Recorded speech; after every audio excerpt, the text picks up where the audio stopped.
नमस्कार, मी शुभांगी कोपरकर. माझ्या स्वरचित कविता वाचनाच्या चॅनेलवर आपलं सगळ्यांचं मनापासून स्वागत.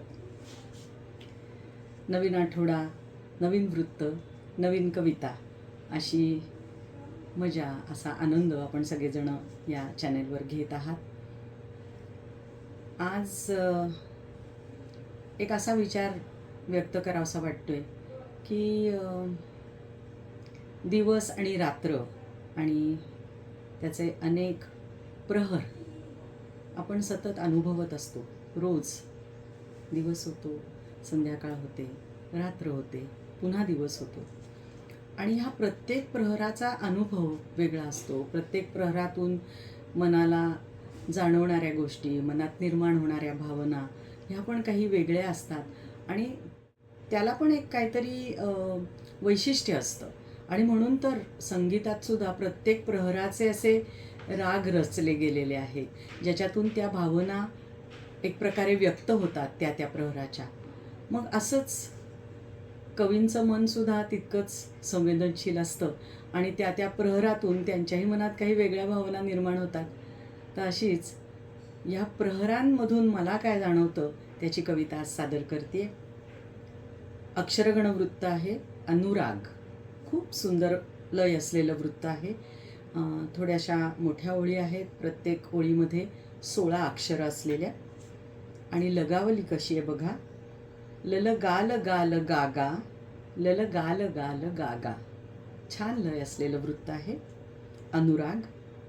आता कविता सादर करते. बिलगून चांदण्याला उतरून रात्र येते, बिलगून चांदण्याला उतरून रात्र येते, अन पौर्णिमा सुखाची भिजल्या स्वरात गाते. तिमिरास दूर सारी उधळून रंग प्राची, तिमिरास दूर सारी उधळून रंग प्राची, खुलवी मनात नक्षी हळुवार भावनांची.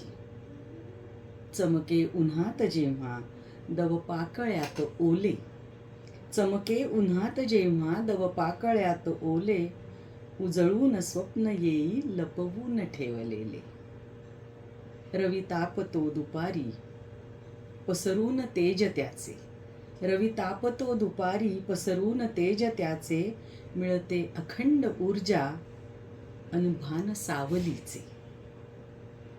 पुसल्या जरी कहाण्या सुख त्यातले उरावे, पुसल्या जरी कहाण्या सुख त्यातले उरावे, हळव्या क्षणास काही हृदयात साठवावे. हलकेच सांज होता मग पापणी मिटावी, हलकेच सांज होता मग पापणी मिटावी, उमलून शब्दपंक्ती कविता फुलून यावी, उमलून शब्दपंक्ती कविता फुलून यावी. अनुराग या अतिशय सुरेख लय असलेल्या वृत्तातली एक कविता आज सादर केली आहे. कशी वाटली नक्की सांगा. चॅनेलला लाईक करा, शेअर करा. धन्यवाद.